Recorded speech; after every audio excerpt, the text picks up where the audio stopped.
Привезли мы дымоход сэндвич из нержавеющей стали и будем устанавливать в этом доме, который построила Стройтехнология. Дом получился, еще раз повторюсь, красивый, теплый. Ну а когда мы построим кирпичную печь и дымоход, установим, будет еще теплее. Значит, это УПК, так называемая, которая состоит из 3 частей, которая ставится уже на крышу, то есть фланец кровельный, юбка и конус, вернее, и фланец, который одевается уже на конус. Значит, это у нас зонтик на устье трубы, который устанавливается.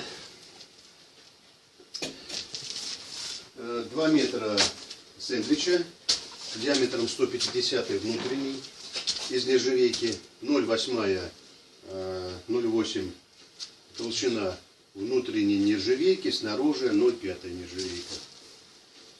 Спасибо.